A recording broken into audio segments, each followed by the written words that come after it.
ఒక app release చేయబోతున్నాం.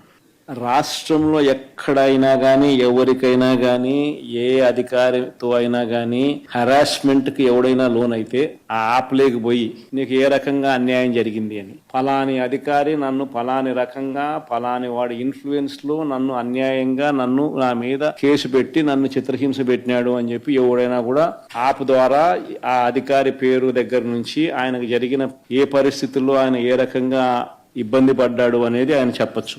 ఆయన దగ్గర ఏదైనా ఆధారాలు ఉంటే ఆ ఆధారాలు కూడా ఆయన అప్లోడ్ చేసే ఫెసిలిటీ కూడా కల్పిస్తూ ఉన్నాం. సో ఇంకో బటన్ నొక్కితే ఆయన కావాల్సిన ఆయన దగ్గర ఉన్న ఆధారాలు ఏదైనా ఉంటే ఆధారాలు కూడా ఆయన అప్లోడ్ చేయొచ్చు.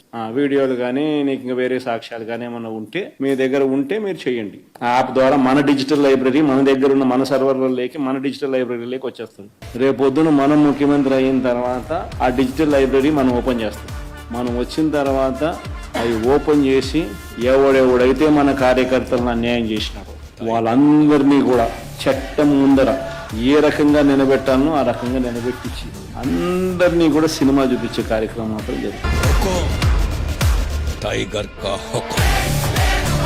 అందరినీ కూడా సినిమా చూపించే కార్యక్రమం మాత్రం జరుగుతుంది. ఆ చేసినవి అన్నీ కూడా వడ్డీతో సహా ఏదైతే నువ్వు ఎత్తుతున్నావో అదే మనుక.